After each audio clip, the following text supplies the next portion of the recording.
Alright, welcome everyone. It is Honkai Star Rail Sunday. It is much later than I normally stream. Usually we're finishing up about this time, or either halfway through the stream, or whatnot. But we are running a bit late today. This is because of the fact that I got something in my eye. And I have been flushing it out with water quite a bit, trying to get it out. And it still hurts a little bit. But we are going to try and stream, but we'll see how that goes. My brain's not computing right now, I apologize. Anyway, so we have the newest update to the Euphorius plotline. Very excited. We're finally going to get Evernight, and then we are going to get Permanence Don Hung, which is very exciting, along with the update. We are getting our usual patch, free tin pull, and then they have a new event, which looks absolutely adorable. I am so sad to see that on the rewards we're not getting a Dromas. We're not getting this little guy as a pet, because he's so cute. Like, look at this. Look at him, and nowhere in the rewards we're getting him as like a little pet that follows us along. This is the pet I want. Why are you keeping him from me? We are going to start off the stream, of course, with Evernight's demo, but we'll do that in a moment. For those of you who have these guys fully done, you will have unlocked a new section, or a new, like... Oh, I forget what these are called. But you'll unlock this, the Anomaly Aberration, I think. But unfortunately, as you can see, I'm not quite able to fully knock those out. I'm only able to get about, like, part of the way. Why do we have a dot? Claimable rewards. What am I missing? Be grateful. Are you prepared to gaze upon the visage of the finality? What am I missing? Oh. It seems I fought and just straight up did not claim the actual rewards for fighting. Well, glad I checked that out because that's expiring this week. So good to know I didn't lose all of that. And then the unknown causes what?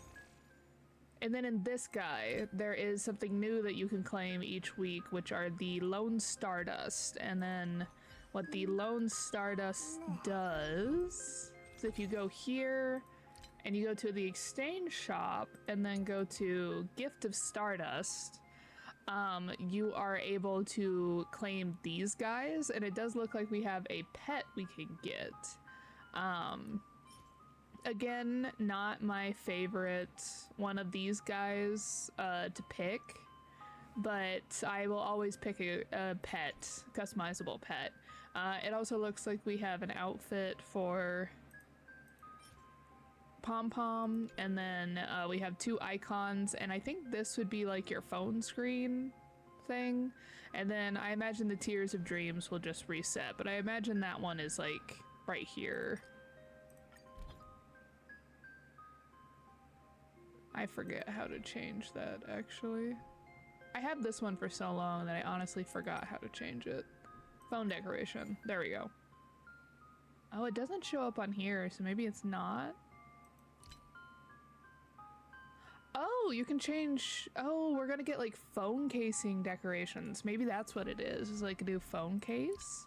Oh, that's really fun, that you can have, like, your background and your phone case change now. Oh, that's really cool. So that's about it that I wanted to show you. So let us do our Evernight trial. Little bummed that she's not a different, like, element, but that's about my only concern that I've had with Evernight.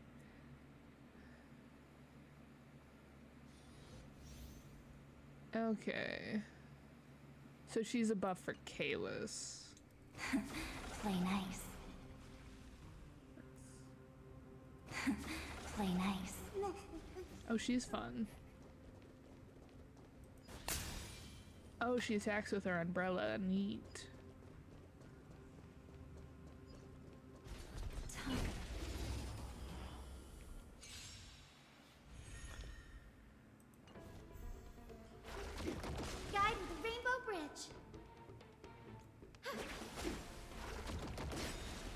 Okay, and she does follow-up damage.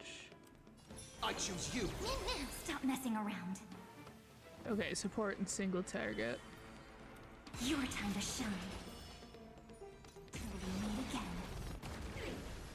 With an AoE burst. Interesting. As you wish.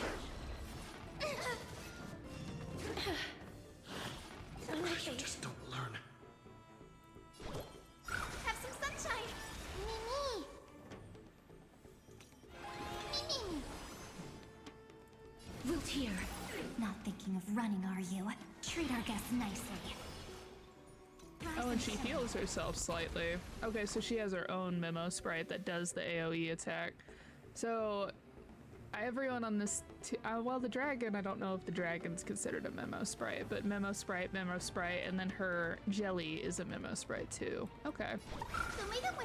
Next time Just it being in rains, sync. I'll be there, umbrella in hand. Don't be rash. Kalis, if you would just get your ult. Your time to shine. Till we meet again. Have some sunshine. As you wish. Please open up. Show me the way. I shall remember this warmth. Treat our guests nicely. Rise and shine.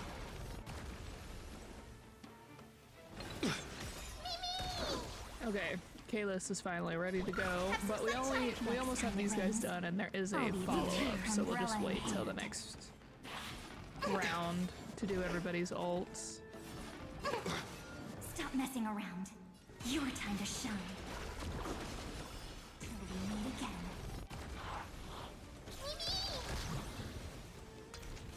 They're lost. Okay, May this faint light dispel the gloom, restore the skies. Next time it rains, I'll be there, umbrella in hand. Embrace new life, Pollux. Trust me. Together, we can do anything! Don't worry. Just close your eyes. The night will soon fall. Good night. okay. Maybe because they have like the full bar up, that did not really do much, I shall remember much this. damage. Rise and shine.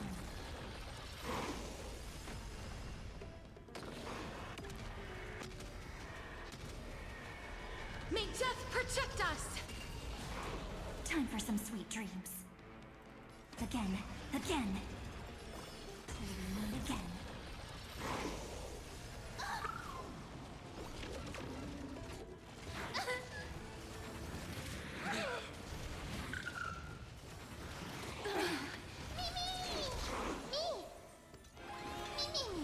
Life is not so fragile. Wilt here. Have some sunshine. Next time it rains, I'll be there, umbrella in hand. Treat our guests nicely. Rise and shine. Gotta stop them here.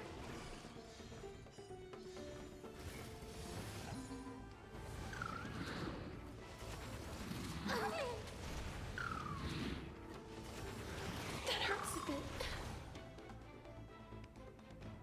Okay, let's do it sped up. Don't worry. Just close your eyes. Night falls. Good night. Okay, I think I like her longer one a little bit more than her short version of her ult. Okay, so that was March 7th. Not a bad kit, not one that I absolutely must pull for.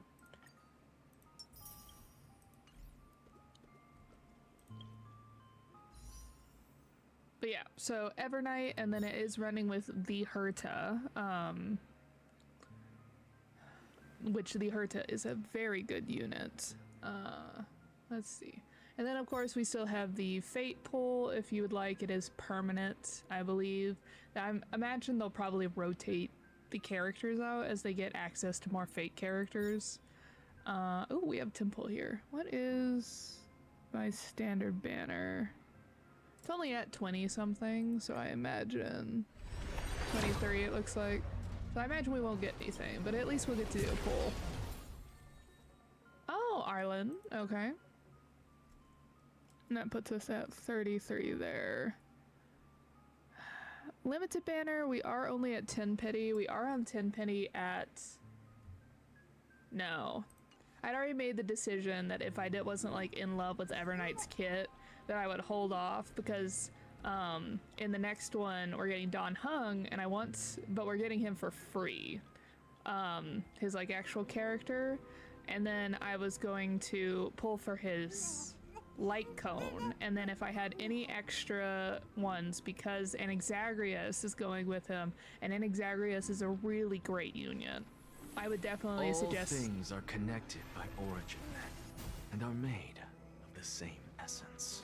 I would really suggest having him as a unit. He's really good. That I was going to do like 3 10 pulls on his. If I get him, great. If I don't get him, we save for Cyrene, because oh my gosh, Cyrene is so pretty. I must have her. Okay, so I think that's about it. And then we had an achievement there. In a single battle, have at least 4 ally memo sprites on the battlefield simultaneously. So I guess Pollux is considered a memo sprite.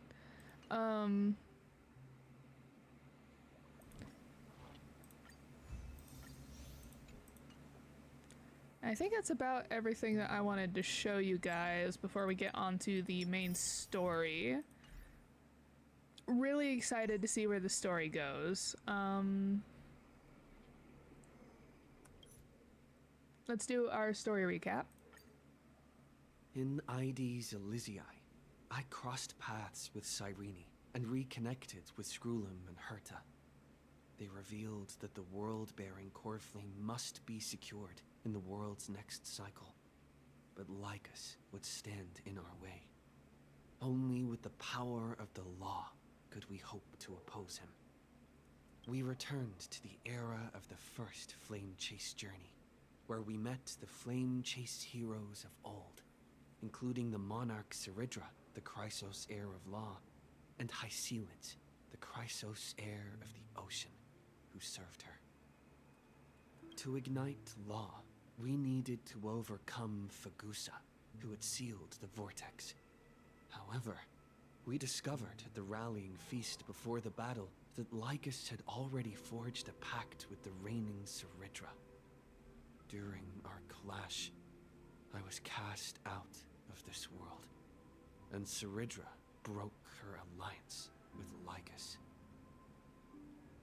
Guided by Herta's hints, I obtained the Garden of Recollection's aid and left Lycus's cage.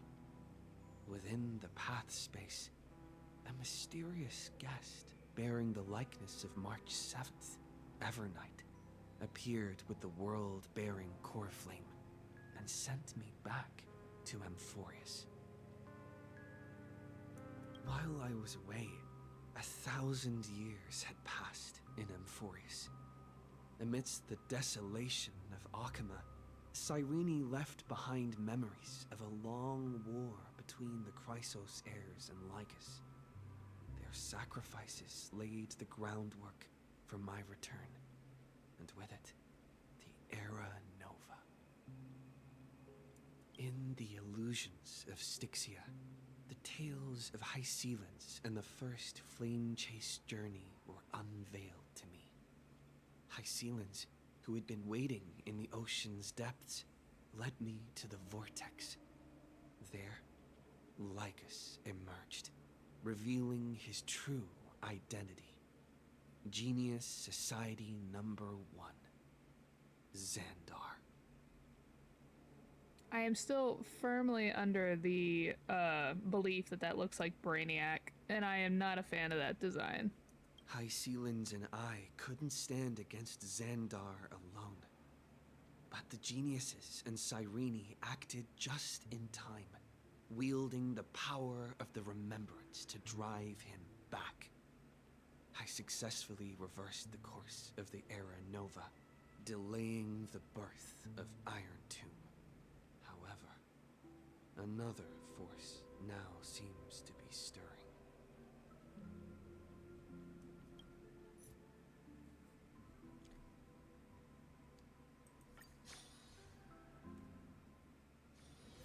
Be grateful for all this clamor.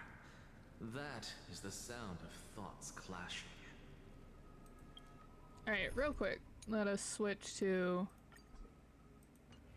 this setup. We gotta bring Finon along on this.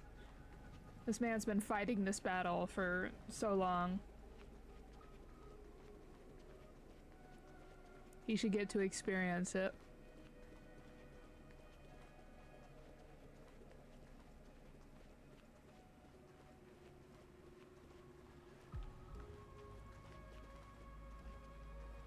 I'm so parched.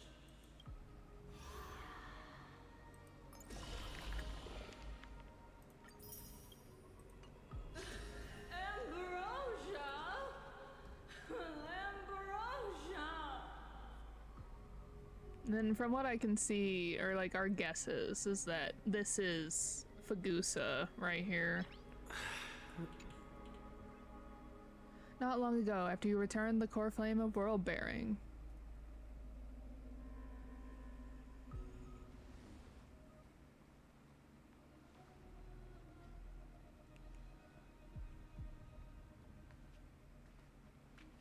I'm finally here. Once I return this core flame and become the world-bearing demigod, the cycles of Amphorius' tragedy can finally end. This Era Nova will be the arena for the final battle with Iron Tomb. But I still feel like something's not right. Even though this cycle has no demigod of time, time has always stood on humanity's side. Then, with this core flame blessed by the remembrance, respond to their hopes and blaze a trail to the future. Oh, weird. No one ever mentioned this. The core flame of time.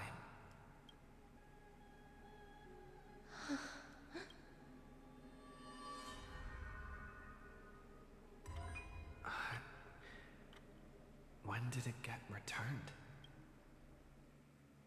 You used Memoria to resist me.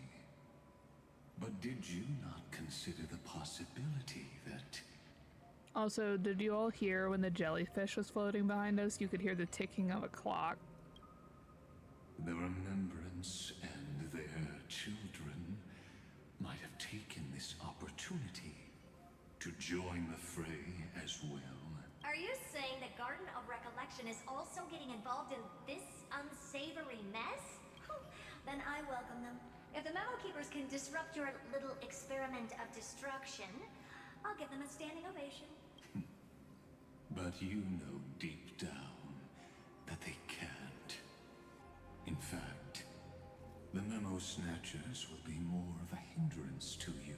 The Memo Keepers covet Amphorius' secrets, just as they covet the knowledge of every genius.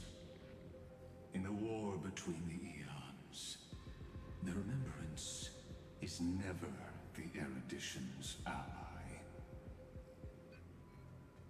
But they are certainly not an ally of the destruction either. Right now, following behind the Trailblaze, numerous cosmic powers have cast their sights on Amphorius. They all have vastly different philosophies, but the desire to survive will unite them against a common enemy. How can you be certain that these powers don't have their own end goals, waiting to seize an advantage in the war among the eons?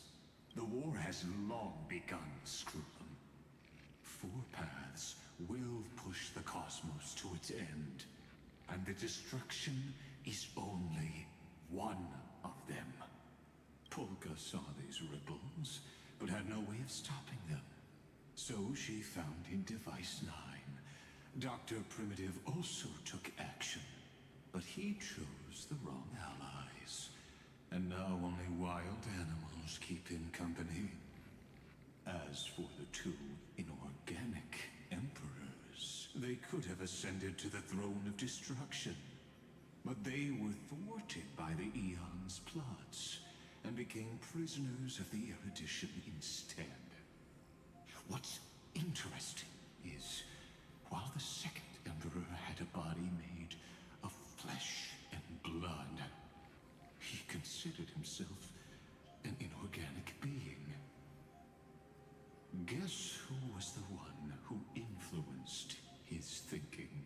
We have no interest in chatting about the past with you. Logic, you are stalling, which means you feel trapped. Trapped.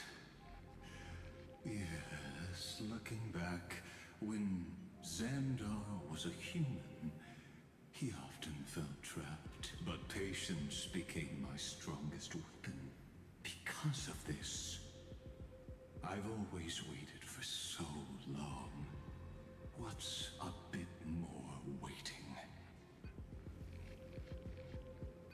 You don't want to test the resolve of a dead man who's crossed thousands of amber eras. Oh, you're right. We won't get anywhere the way things are going right now. Every member of the society has their own way of thinking. And we were never going to expand your thinking through words. Since we've reached an impasse in this debate. It's my turn now, isn't it? Hello, Anaxagrius. Welcome to the party. Anaxagoras. I see. Exactly. The benefit of dealing with intelligent individuals is that there's no need to waste words. The answer is exactly as you think. Lupai Sealand's in. Let her join the final act. I'll transmute myself into a Philosopher's Stone and embed myself into the formula. And when the time comes, she needs to shatter me and scatter that stone's ashes into the ocean within the vortex. So what exactly does your formula do? Now that would spoil the climax, wouldn't it? I have 10,000 ways to torture an anti-Cathiran. And in the flame chase journey that he experienced, the previous me already discovered the optimal solution. Just as that Titan made themselves at home in my brain, I can also fuse myself with your avatar through alchemy.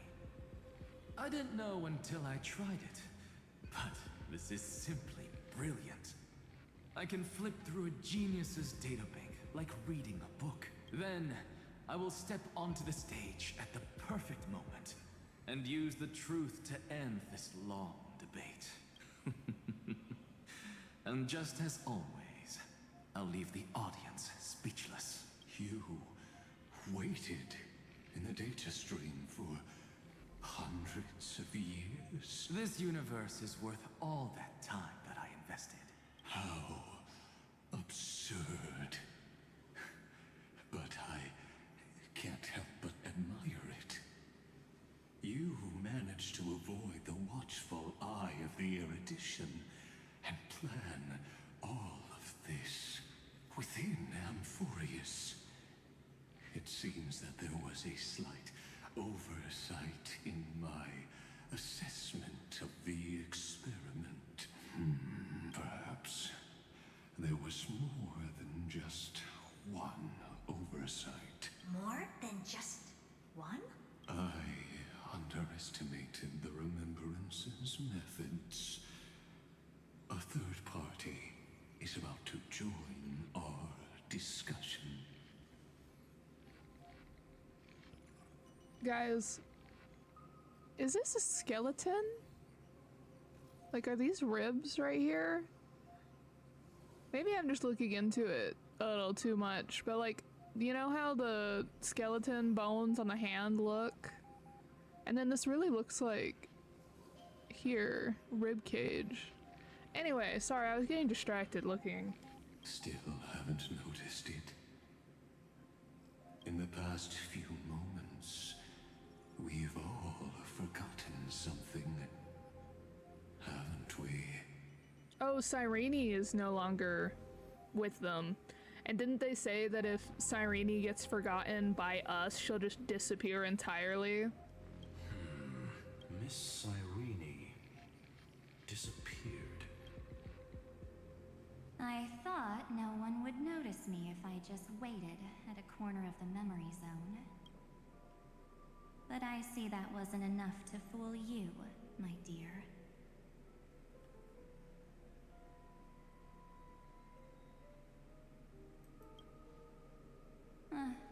Looks like you're no longer that surprised to see me. Even though I am an uninvited guest.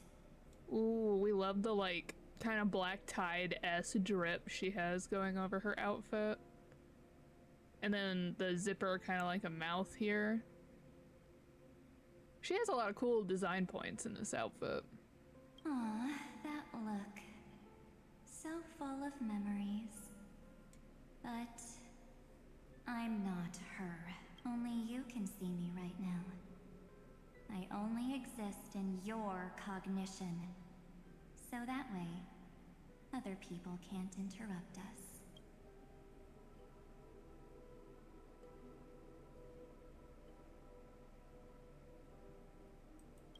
Time's ticking, dear. Why don't you just listen to the one thing you should know, instead of getting distracted by the details? Also, another thing is her outfit kind of reminds me of Kafka design detail-wise. Like this shirt and then the overcoat kind of deal. Your friend March 7th is no more.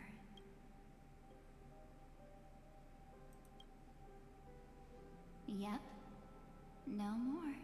March 7th entered this world long before you and Don Hung arrived at Amphorius. She embraced the path of remembrance to save you two, and burned away like a lone candle in the fog. And I am the shadow cast by her candlelight. I've been hiding within the cracks of time all these years.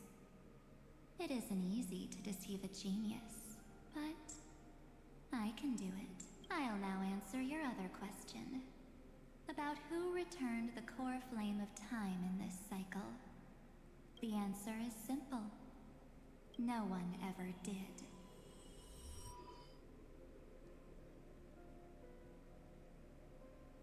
I believe someone as sharp as you would definitely figure out that something's wrong when the Era Nova fails to proceed.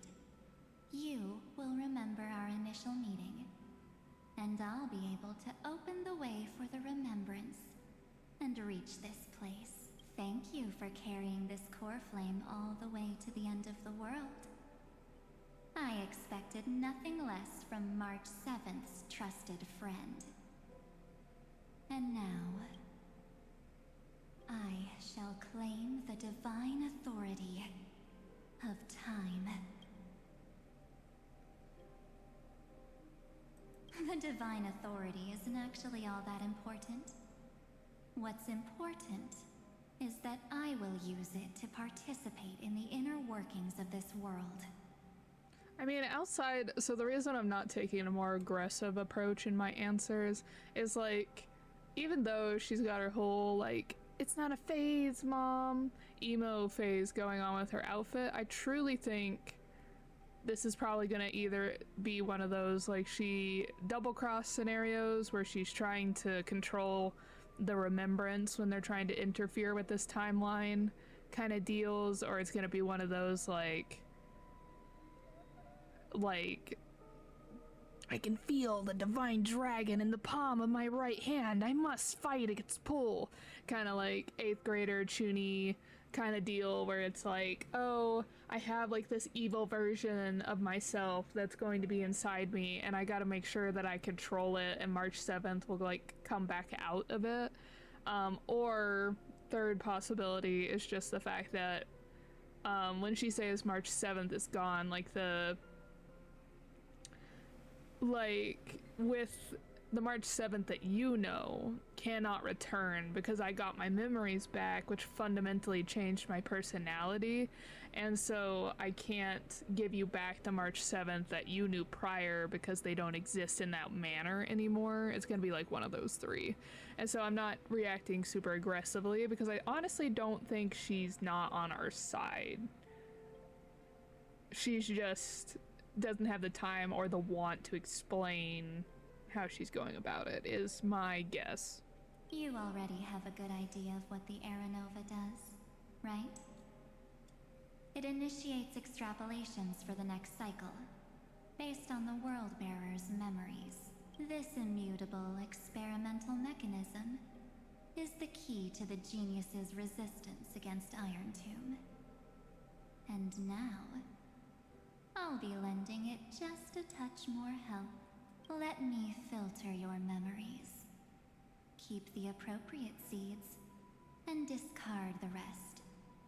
That way, we'll be able to complete an Aranova that this world has never before seen. It won't take too long. You just need to step into the reign of sensation with me.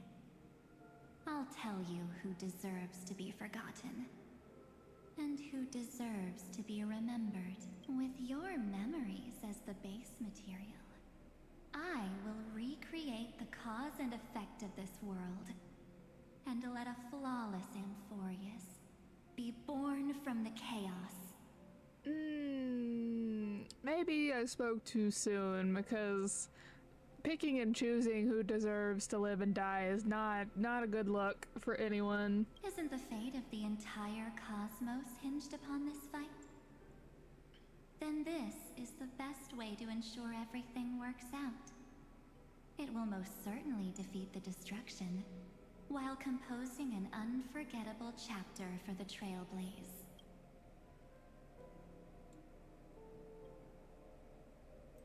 Of course. You've got to be at the same level as a genius if you want to contend with them. Besides, that's what March 7th wanted. If a new life is to be born, its seed has to be dead. March 7th made a wish to me before she disappeared. Her only wish was for the Trailblaze's journey to continue, without an end. I'll definitely fulfill that small wish for her. Friend, what's going on? Your consciousness suddenly went so far away. I promise you that the Astral Express crew will definitely see each other again in that new world. So come, dear. Sink into the sea of oblivion and become my guest. So much time. Just the two of us. And guess what?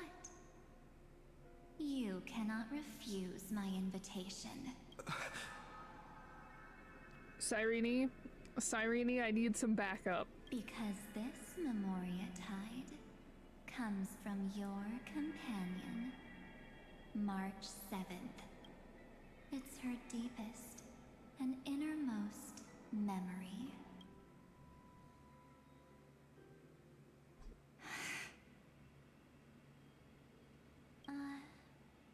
Well, I'm not actually all that surprised. I saw you ages ago, after all. It was on that night when a certain Knight of Beauty dropped by uninvited to the Astral Express. Oh, of course Argenti is somehow going to That get was when you showed up, put in. without even saying anything. I see. Oh, that looks disconcerting.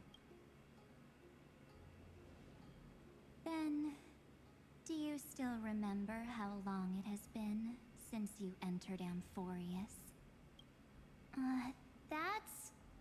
be tough to answer. Oh, that's interesting. So her full eye color is like the top half of March's. 97 days.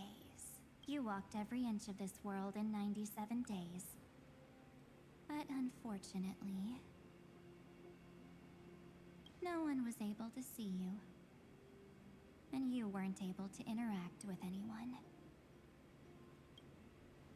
Like how the Memo Keepers renounce their flesh and turn into mimetic entities. You are now a ghost. A being. Unperceived by all. But I can't just do nothing. This world is super terrifying. He and Don Hung have already set off. The Astral Express could appear on the horizon any second now.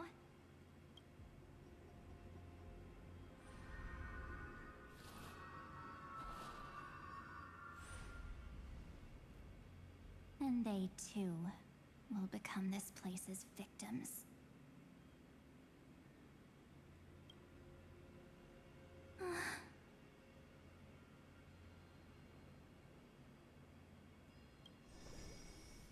For ages, I've watched people walk through that door. They couldn't see or hear my calls. The voices beyond always promised safety, but I've never seen anyone return safely. They are all humans who got lured into this place. But these people's memories were tampered with. That's not what happened with the Express crew. That's so cruel. Did the Memo Snatchers do that? I don't know. I only possess your memories. None of these people managed to break through the sky's seal. There's probably a dangerous reason as to why Amphorius had remained undiscovered for so long.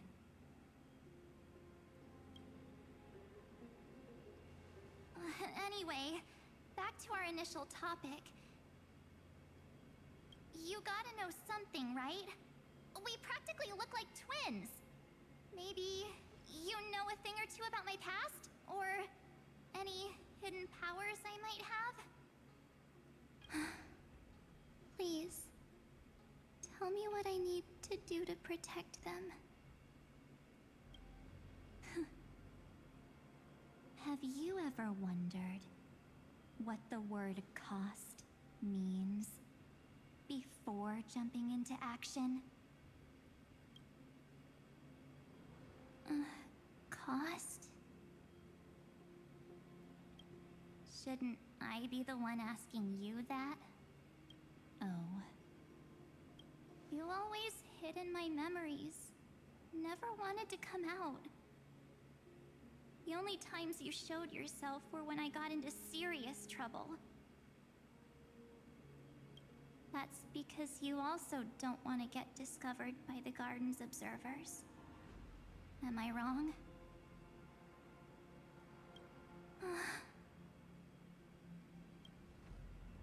There's no one here except us. If you help me, then I'll help you.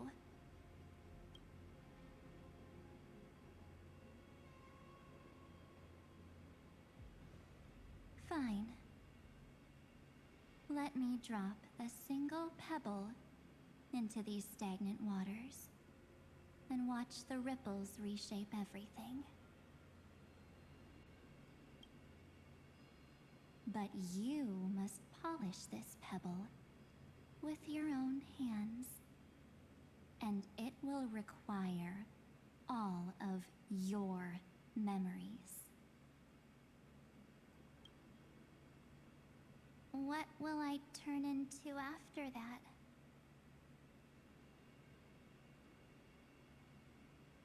Maybe you'll turn into a guiding light. Or maybe you'll be reduced to dead embers. I can't guarantee that you'll remain the person you are now. Inside you, is nothing but an Evernight. Even I can only catch a tiny glimpse of it. If this is the only way, then I don't see why I should say no. The mastermind behind the show is about to find us. When did this turn into a horror game? Apologies, lost young lady, but I simply cannot allow you to keep acting as you please. So, he can't see you, huh? As expected. Or maybe he's seen through our true essence. The Garden of Recollection's methods are puny party tricks. But you... how did you overcome the ultimate protocol? Looks like we don't have time to keep talking this out. That's right. Some opportunities will never come again. Then, let's do it. Offer up all of my memories.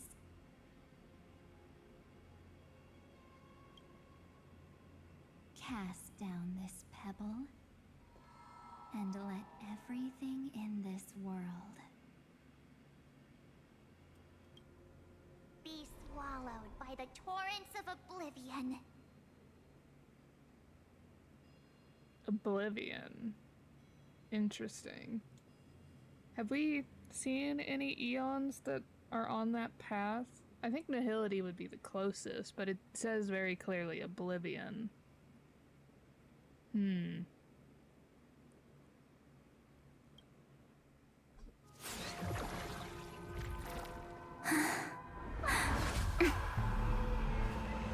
promise you, what was frozen was alive.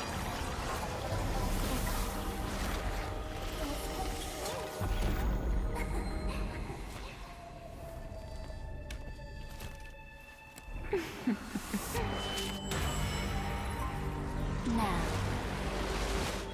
let's bring the true Evernight to this world.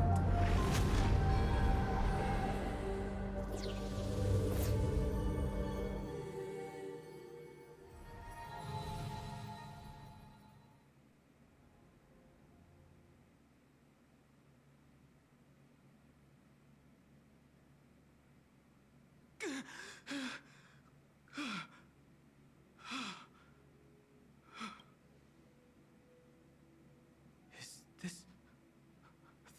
the parlor car? Am I back already? But why don't I remember anything about my journey back? Something doesn't feel right. Think back to when he and I separated. It will take time to uncover the reason. Before then, if one of the Nameless is willing to stay and witness the fate of this world, or to push it along when necessary, it would be of great assistance.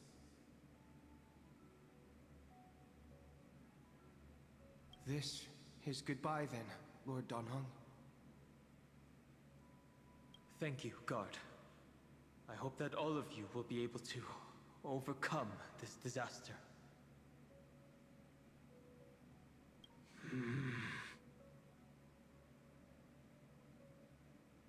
But I can't remember anything after that, no matter how hard I think.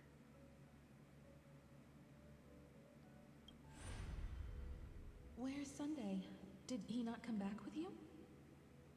He stayed with Madame Herta. They wanted to try using his tuning to help support the genius's thought hacking. Is that Himiko's voice? And Mr. Yang? Oh my. That was Herta's suggestion? It's hard to imagine she'd borrow the power of the Harmony. No, it was Sunday's suggestion. Herta initially refused. But she changed her mind after Xandar's identity was revealed.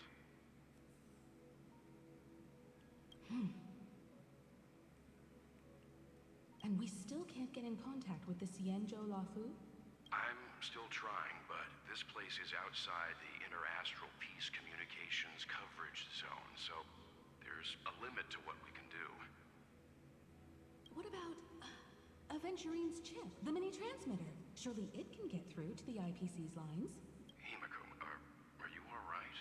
I've never seen you this anxious before. I'm all right. I'm probably just tired.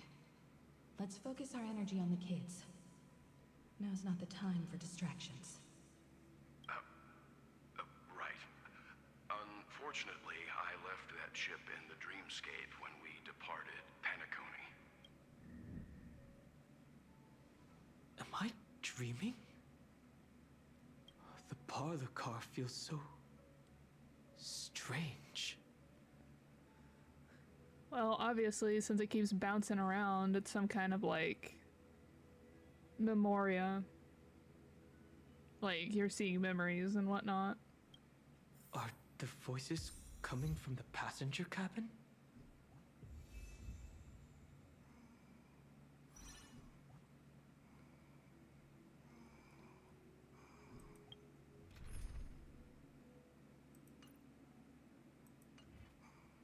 Okay. So, since we got a achievement, we've essentially hit a new chapter kind of deal. And since I do need to read those book things, I think now would be a good time to pause and save. And then we'll go back to that next time. Okay, yeah, so we did witness Evernight take the stage. Oh, we have quite a few. Okay. Because we have 5 here and then 2 more. So there's at least 7 more sections. Interesting. Ooh, okay, so are we like officially... Stand with me and become heroes. I wonder if this means that Emphorius is officially ending this patch. I wouldn't be surprised. I think we're in like, what, 3.8 currently? So we'd only have 3.9, which would be like an in-between,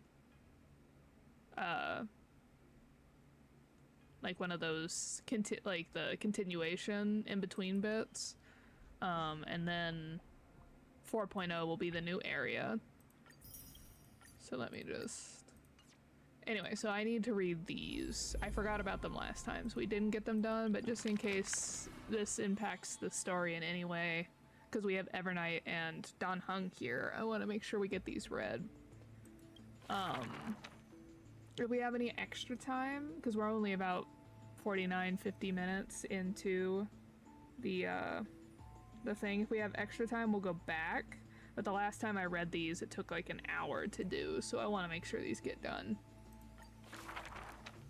Back then, the tides of the Chrysos War had not yet engulfed this city-state of Talenton.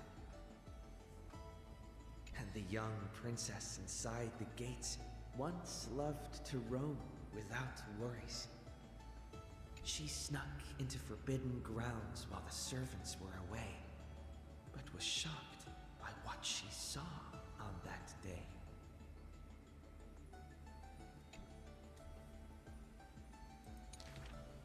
A chessboard, a stack of pieces, and a strange woman. The board dissected by daylight and shadow, the pieces polished from rough stones uneven. Fancy a game? If you are my match, then I'll call you my friend.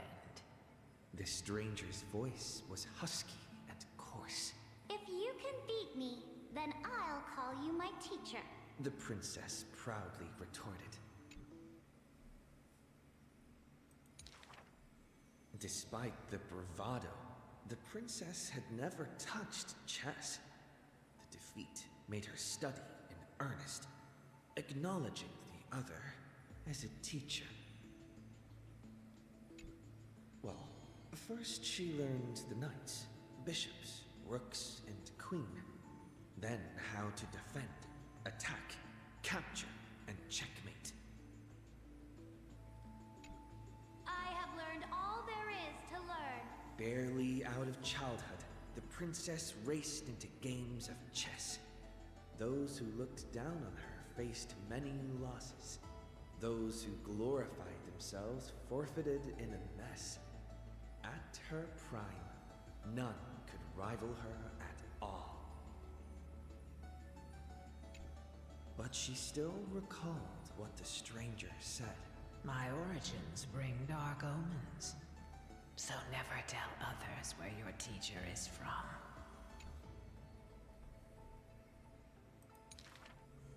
Then, the waves of the Chrysos War washed over the world. The Achaemons welcomed a ruler. She was deemed Imperator and loved to play chess with herself. She regarded all things as pieces, whether Chrysos heirs or Titans magnificent. Before every god-slaying campaign, she thought of the stranger from her childhood, as if that woman had always lived in her mind. Well, with the explanation of Evernight and how that works, I would not be surprised if her teacher was Evernight. Isn't it lonely to play chess against yourself? The princess did not understand at the time, but now, she who bore the crown finally realized. The flame chase's beginning was like fuel being tossed onto the fire, and in the unending road of marching banners and war cries, she finally had the time to meditate. There were often jesters behind the king, curious about her past in her old city lost to time. One claimed the Imperator was cruel, executing her own teacher. Another stated the Imperator was biased, learning from an enemy hostage. Many such rumors abounded, with no origin found.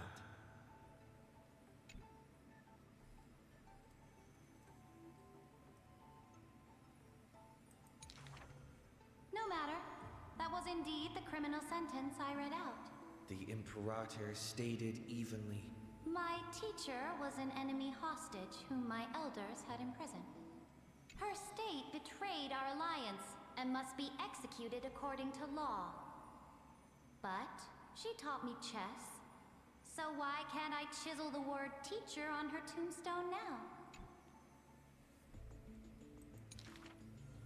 when the princess personally cleaned up the possessions of the dead, she caught sight of an incomplete game on the ground. The stranger's hoarse chuckle still echoed in her ear, laughing at the eternal fate of imprisonment, and at how the one facing her was the princess of the enemy. Is this your final game for me, my teacher? The princess imagined the end game over and over. Even when she took the imperial crown, she still dreamt of the black and white board. The concealed truth suddenly dawned on her during a more difficult contest in the future. An unfinished game might be the opponent's lifelong barrier.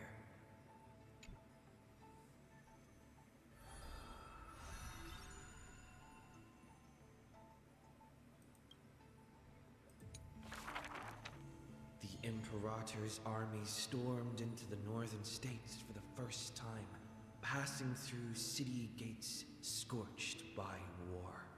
Another tyrant still! so exclaimed the angry child.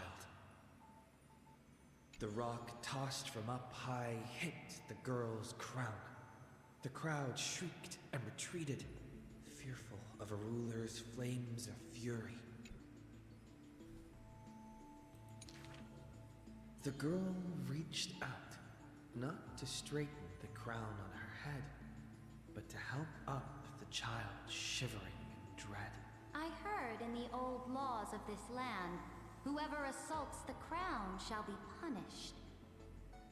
But I wear another land's crown. And your old laws should also be abolished. After many days, the gold weaver discovered in shock that wearing a crown or a hat to the side was now this land's fashion, likely to remain with the Imperator's name in tradition. The so-called heroes with golden blood in their veins all have the qualities to fight for the core flames. Who's to say this was not the gods' plan? To have the heroes at each other's throats so the divine could hide in old law's lair and laugh, play, and gloat. Who made this world a chessboard and with one stroke, one river, created the boundary between God and man?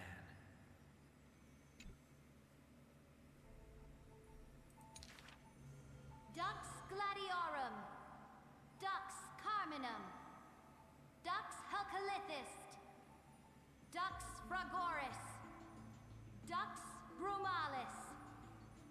Heed my call! The girl stood before a mighty army with her scepter. Today, I will insist on crossing the Rubicon. Gather the might of all heroes and begin the journey to slay gods!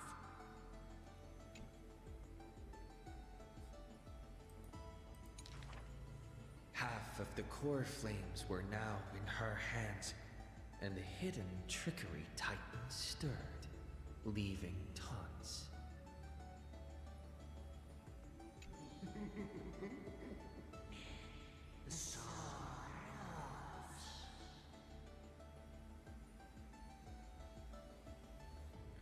Ooh, that's the sound of the titans.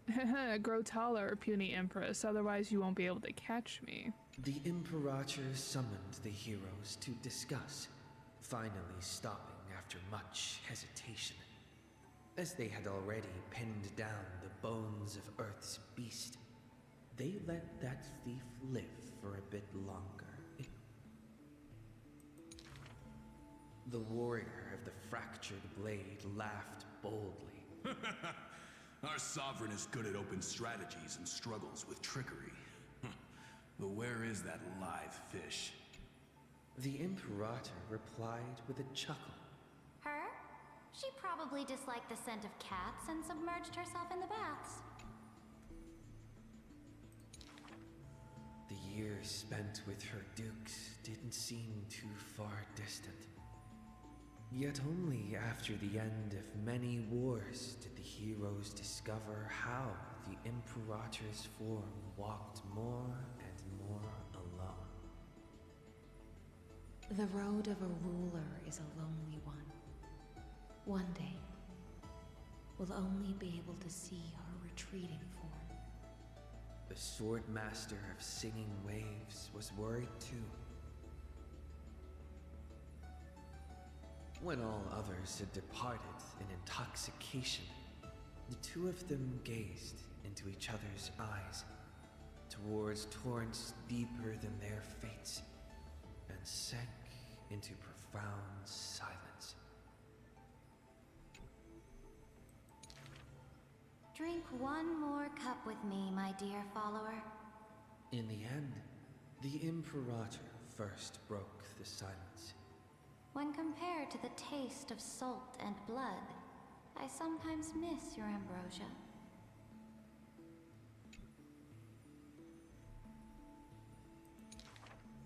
About the destruction soon to be born and the eternally occurring extrapolation. The anti-Catherians spoke of all this in words unceasing. So this is the old world I must fight against. The girl's expression bore no sorrow or tragedy. Instead, she looked more solemn and ready than ever.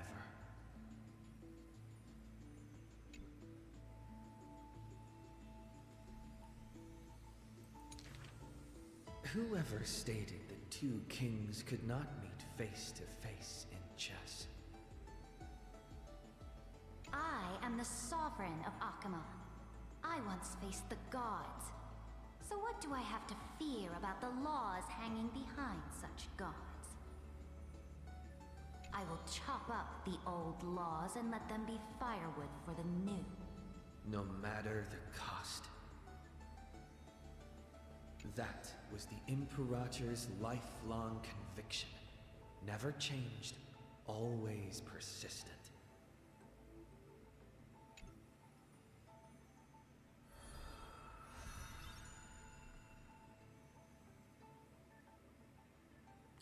Ooh, I like the hands we can see right here, all reaching for her crown. That's a good stylistic choice. I dreamed that the Imperator statue stood before the world-wearing altar, her gaze level with that of the gods. Then, blood gushed out from the statue's orifices, and the people, in cheers and elation, washed their hands in that golden blood. The tyrant's life will end with violent death. None will weep, and all will cheer as her statue topples.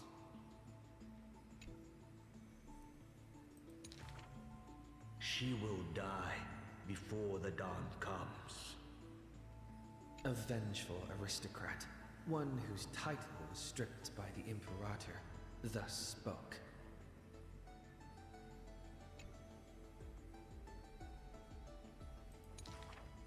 We cannot agree with your excessive deeds. You have imprisoned Trevios' split selves, demanding that divine authority regress into the ruler's mouthpiece. We will reveal your future with the prophecy. And tell in truth,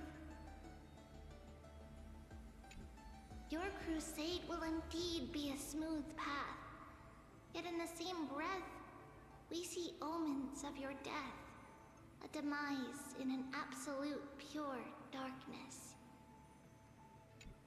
Even so, please excuse us, as our eyes continue to be drawn to your crown's flames.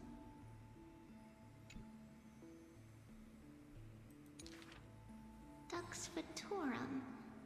We don't exactly hate that name. In the name of Yanisopolis' priestess, holy maiden and oracle, thus spoke the Imperator's Dux Fatorum.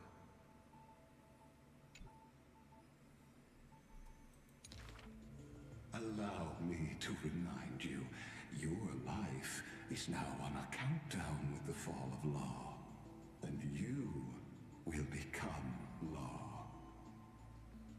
I must confirm, is our deal still going strong?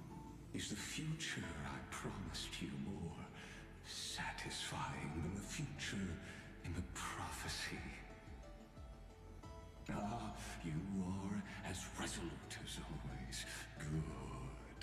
Oh, as ever, this prison of gods, Amphorius and all mundane and average worlds, needs someone like you. A daring ruler.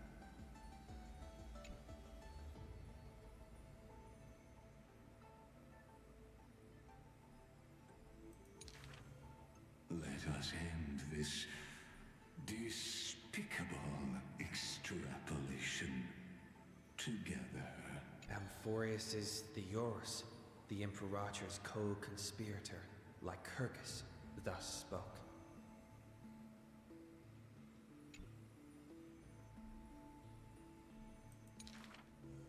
The Imperator betrayed the Flame Chase Alliance. And I was the sinner who paved the way for her achievements. Like how a deep-sea fish cannot escape the tide's push and pull. I granted her an end fitting for a tyrant. Her dying smile, gaze towards my tear-swelled eyes. She commanded me to wash away all sins and filth, and return a blinding dawn to the holy city.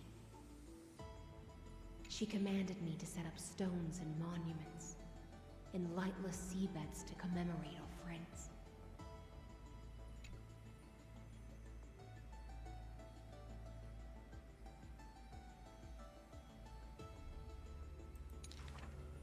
But who will remember her achievements?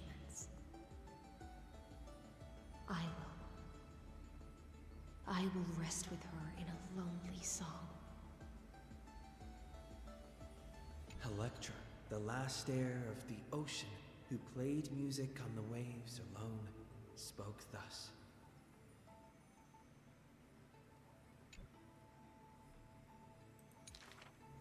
Please record the truth of my life, dear author. No need for words of praise or solemnity. Just as I once instructed Dux Carminum, the histories of rulers are not for recording our merits, but for warning future generations.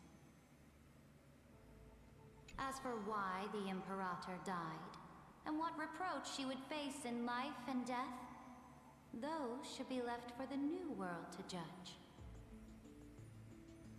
Now I have personally entered my end, a self-flagellation.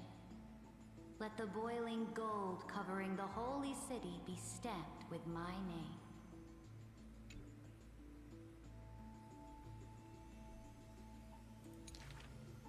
For I am certain I have won half a move against the gods.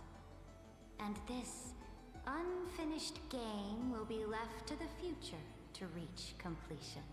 Seridra, the only Imperator the Holy City had ever seen, spoke thus.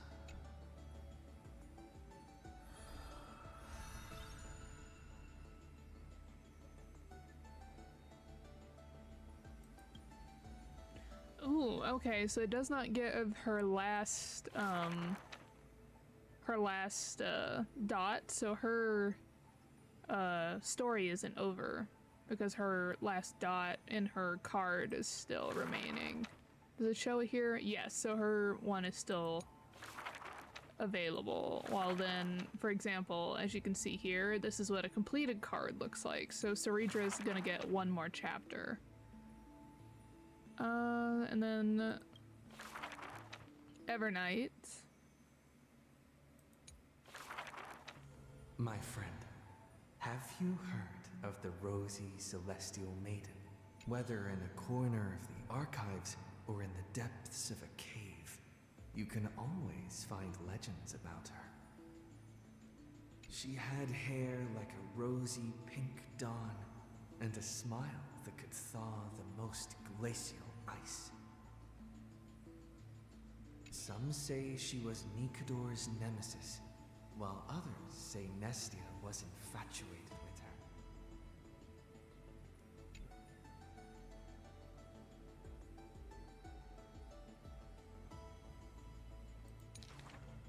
Oh, mysterious and beautiful celestial maiden, how I wish to turn into a slate, forever etched with your tale.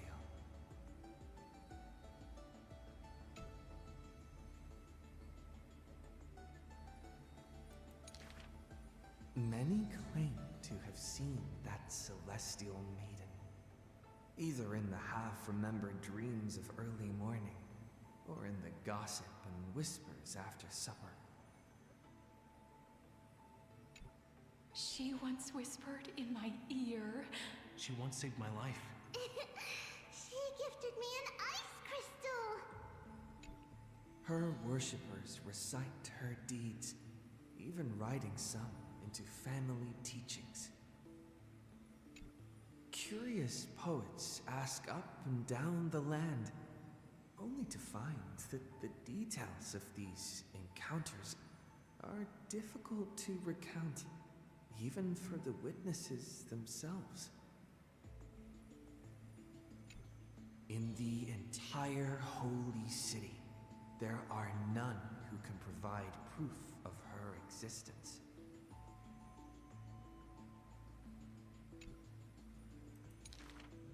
It is not known since when the Celestial Maiden was always mentioned together with time. People recite her name during prayer to beg for miracles to appear faster. It is said that even in the selection of priests of time, girls with pink hair are preferred. They still didn't pick me! Maybe I need to go dye my hair. The brunette candidate was upset, but the examiner responded with a smile. Don't forget the Healer of Twilight. Has a head of pink hair. She's a descendant of the sky. Scholars and poets discuss at length the origins of the rosy celestial maiden, but all mothers tell the same tale. That princess came from beyond the sky. Her shooting star, like crystal ice, pierced the fog of the Vale of Evernight. She made friends with the Titan, and whenever the month of Evernight descended, they would meet again.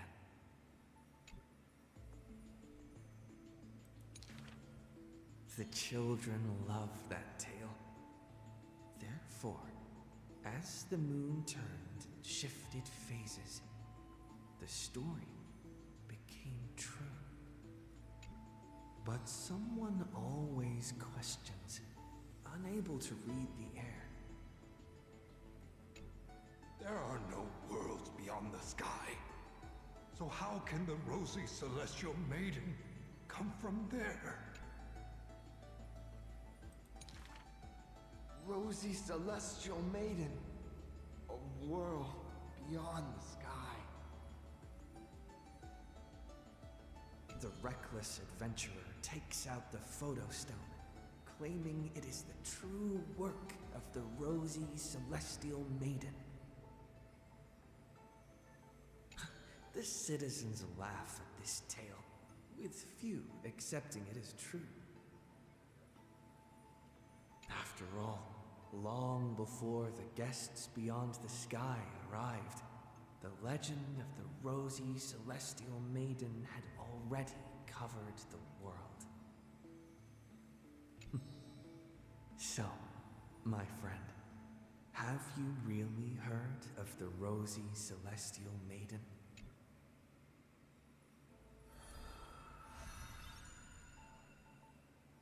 I'm very curious if,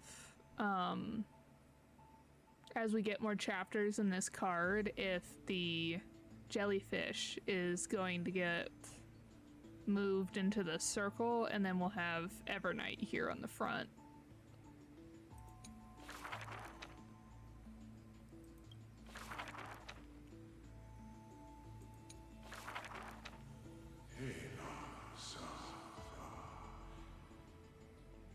You are the oldest of countless beings, and you must protect these brothers and sisters. In the years spent wandering the earth, the giant dragon always remembered the Titan's words for their worth.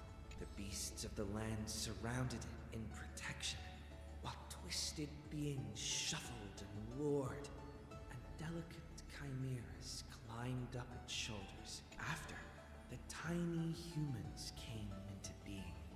They dashed alongside the giant dragon, then, in the blink of an eye, disappeared across the land.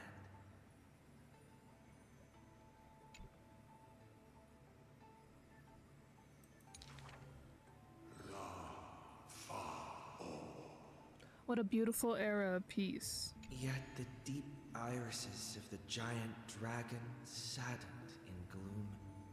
The ancient creature saw earlier than the Titan did, hidden in the deep ocean, the incoming doom.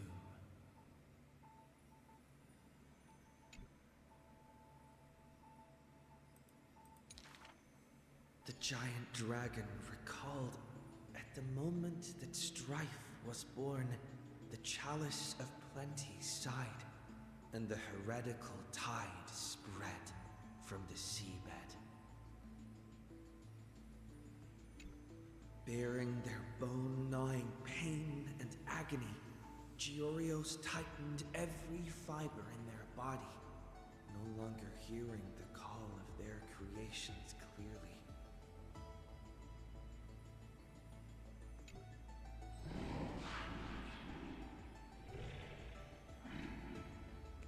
The giant dragon once swore an oath at the Titan's breast.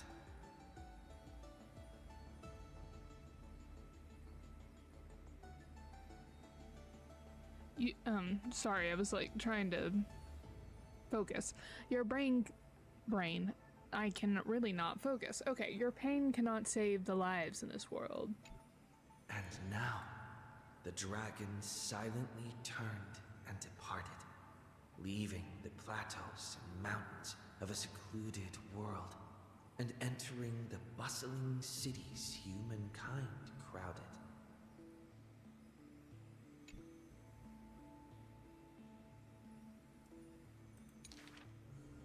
Thousands of years later, the giant dragon realized those tiny creations of Kevali had rooted their civilization in time. How can there be such a huge Dromus? Dromus? No, that's a walking mountain of gold. Curious residents were amazed at its appearance, while greedy brokers calculated its value. Yet the giant dragon simply walked in leisure, not harming a single building of any stature, nor paying heed to anyone. It quietly listened to the people's language, and its form dissolved in the flames of war.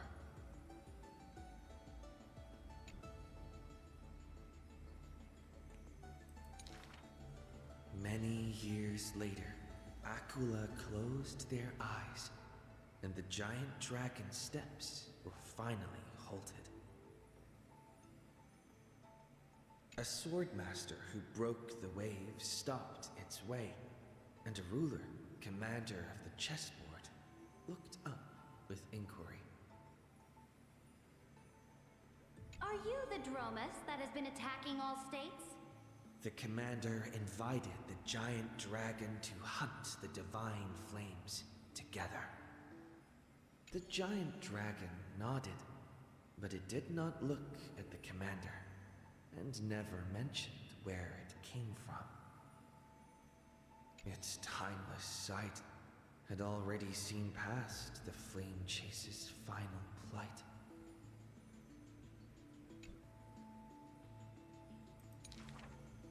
Giorios shall be executed here! The Titan, in a painful daze, closed their eyes with a sigh.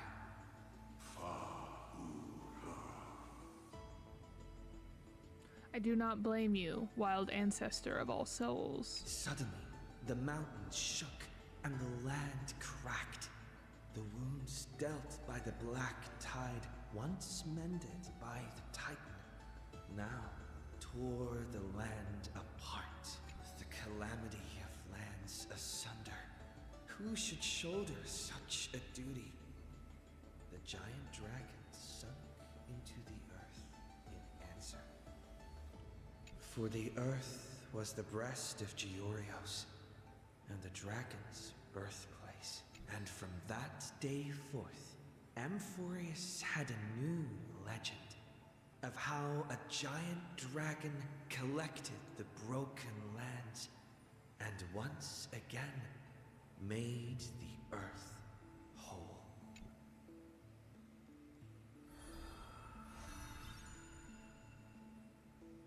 Same with this one. I'm curious if the dragon will get moved up and then Dan Heng will get put in the forefront once they become like the official manifestations of the Titan. I really want these as cards, like nice metal cards. It would be glorious.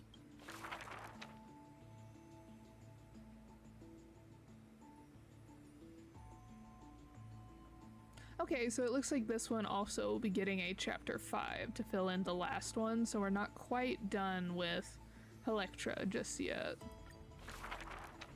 When entering the Flame Chase's currents for the first time, all the Swordmaster saw were colorful fish. She had already experienced the Imperator's dangerous games. She had long grown used to the giant beast's silent face. Carminum's charms and Helcalithist's gentleness warmed her like a spring breeze. But as Fragoris missed his throne and Bramalis debated with joy, she was sometimes at a loss. Occasionally, the Swordmaster would sink into hesitation, and even that messenger of fate could not get her to laugh. Till one day, a golden trout's bubbles floated into her gloomy waters. In that holy city where golden figs grew, the messenger of fate led to her a maiden dressed in glamorous gowns.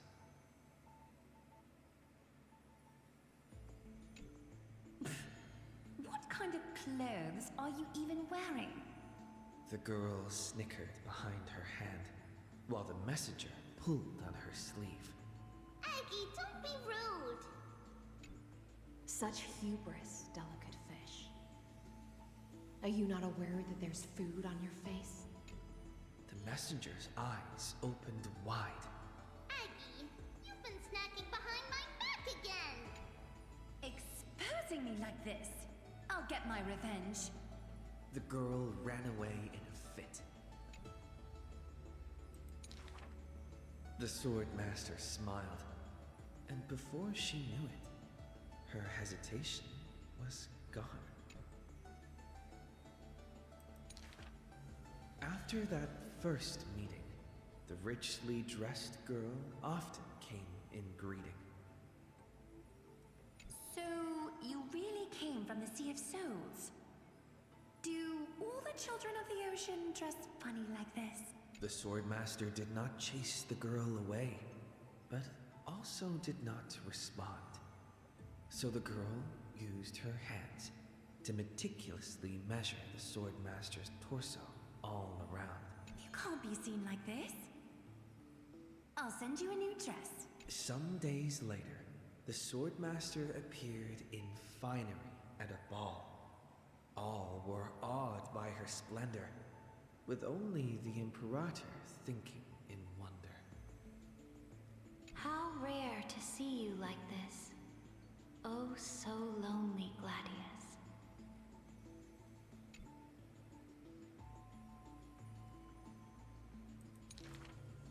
The Swordmaster's wardrobe grew full, and people praised Akima's Gold Weaver for her cheerfulness and splendid skill.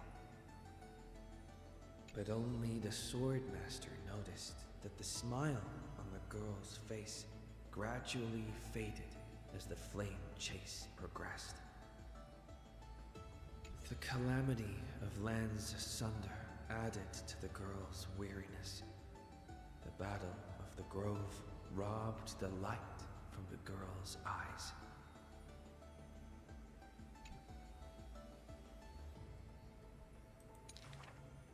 Yet another feast arrived where the Gold Weaver was absent.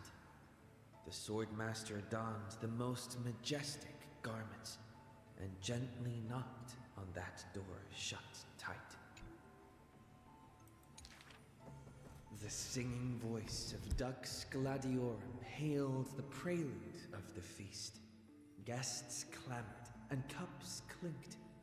And only the Goldweaver had no thought of enjoying the ambrosia.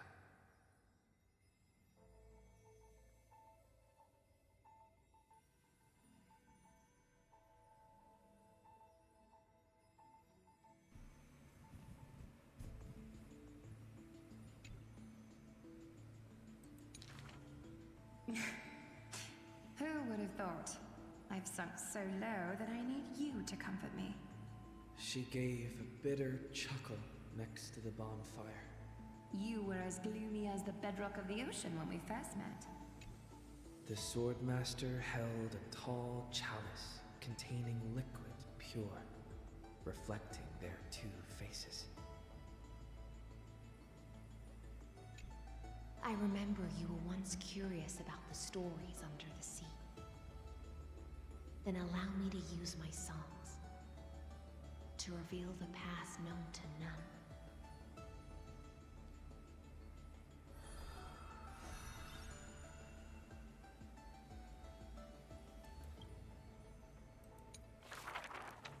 In the depths of the Sea of Souls was a kingdom of dancing ghosts.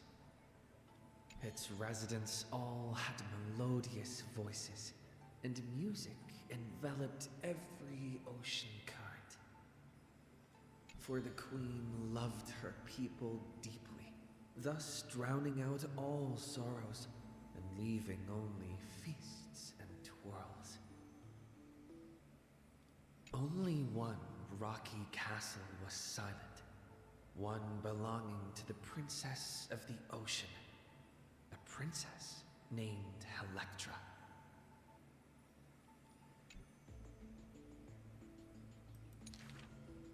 Were a monster of the depths to invade, the princess would raise her sword to engage. The people always rang her triumphs before she returned, for her swordsmanship was superb, never suffering defeat.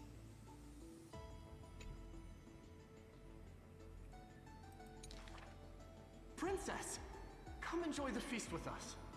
The triumphant people raised their glasses, yet she declined with a smile and a wave.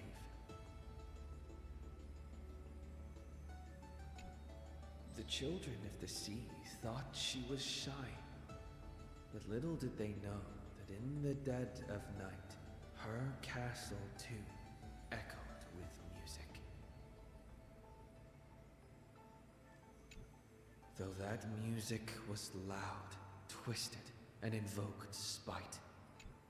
Before a song even finished, the princess was already biting her lips, and the sea foam brushed away her tears. All of your people sing and dance with skill. So why do I alone lack a good singing voice? The princess wept, her face on the queen's knees. The ocean's favorite child can control the waves and is invincible in battle. In exchange, Talantin took away your singing voice. The queen consoled the princess, caressing the other's hair bun. Finally, she relented and took a chalice. If you're truly troubled, then imbibe the honey brew in this blessed chalice and throw yourself into the feast at ease.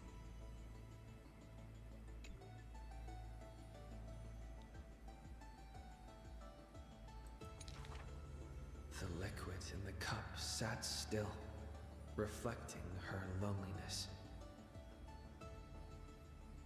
Princess, come sing with us! The people outside her window invited her warmly still.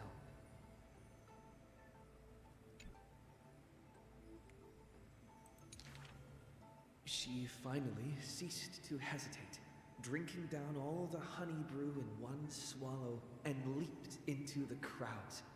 She played music and sang, smiling and dreaming. When her song was over, It felt as if waking from a dream. The people rushed to raise their glasses, but as soon as the honey brew touched her lips, the princess plummeted to the ground, and her cheeks became rosy in drunkenness.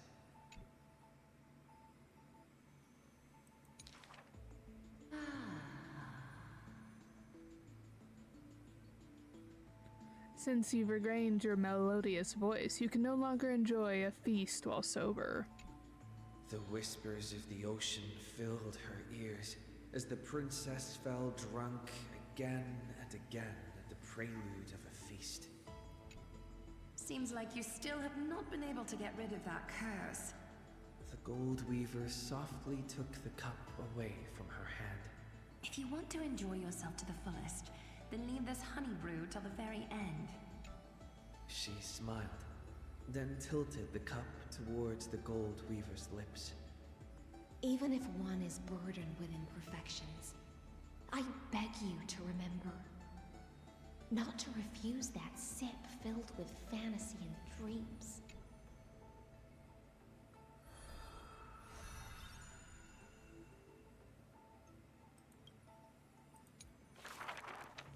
She returned home after many years.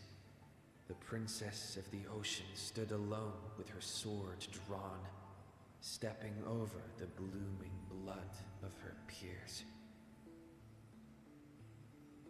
Before her, the creator of the sea sirens and the mother goddess of feasts was already sinking into the drunkenness of imminent death.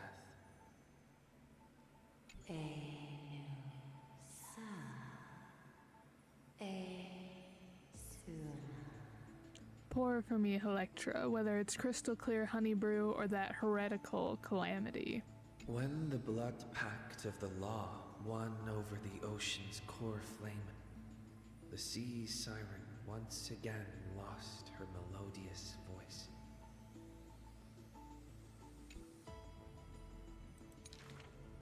I'm willing to accept the final Imperial command. But it is a pity that our feast was ultimately a mirage. The deep sea became a silent place of dwelling. Hugging her knees, Electra locked herself in. Savage and fearsome monsters swam past her, but none dared to interrupt her tragic dream. Till one day, a golden trout's bubbles floated into her gloomy waters. Long time no see, Gladius. Excellent. Now you have truly become the ocean's bedrock. Old friends met again, and new friends came in greeting.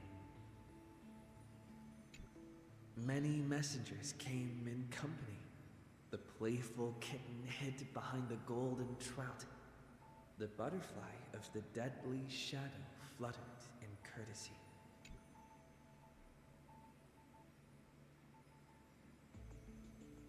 Okay, so golden trout's obviously Aglaya, playful kitten is Cypher, and then I assume the butterfly of the deadly shadow is Casterus.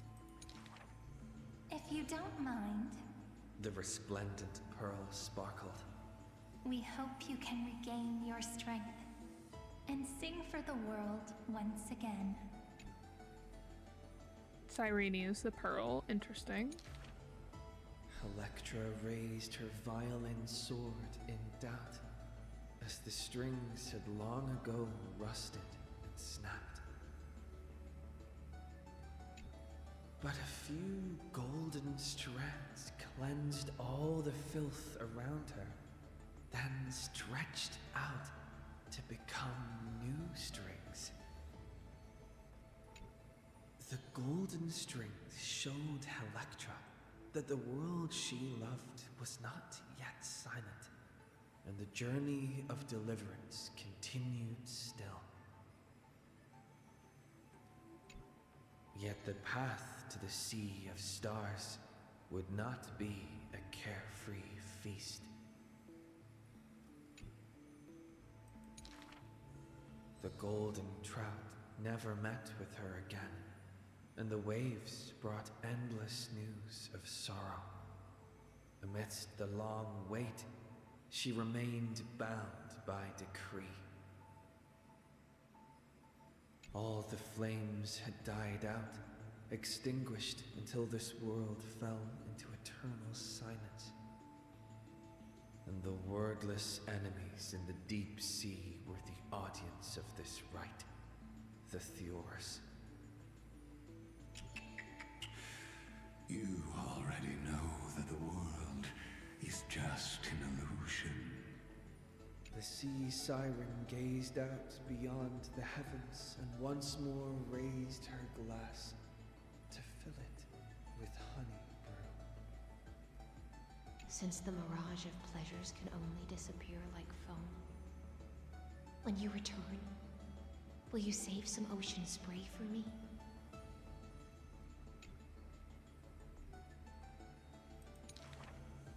This was a city of festivities, where never-ceasing songs eternally filled the air. Chrysosairs, demigods, and mortals all came to feast from the four corners of the world. It was beautiful and radiant, performing the sea siren's drama amidst the revelry.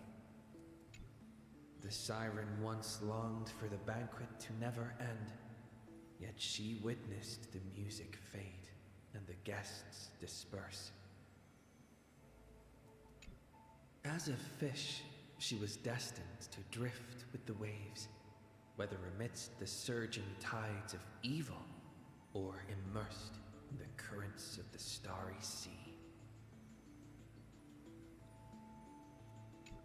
Until a millennium later, when the fish from beyond the sky finally took their seat. I enjoy banquets. How about you, little gray fry?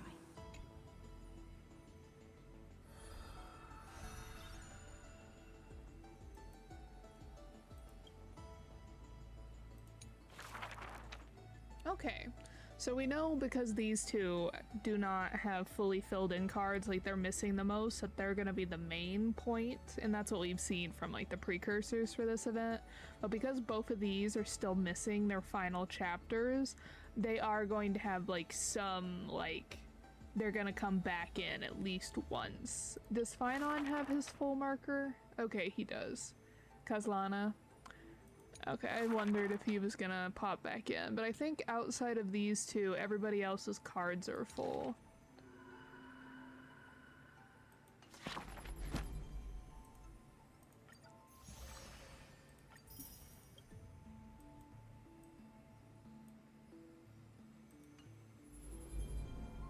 Alright, so even though we are not at 2 hours, we are a little bit short of that at 20 minutes. And there's nothing in the main story or really anything else that can be done in 20 minutes, so I will call it there. And no, it is a little bit like shorter than a normal stream, but we did have an hour, I think. No. Stream before this, we did have an hour longer. So we will call it there for today. Thank you all so much for popping by. I know that Discord has been, not Discord, Twitch, there we go. Has been a little bit weird with the fact that they're taking down some of the North American servers, but you can always check out the recordings of these streams on YouTube. They always go up the week after at 5 p.m. But I will see you all next Sunday, and hopefully we'll be able to do a bit of a longer stream. Bye everyone!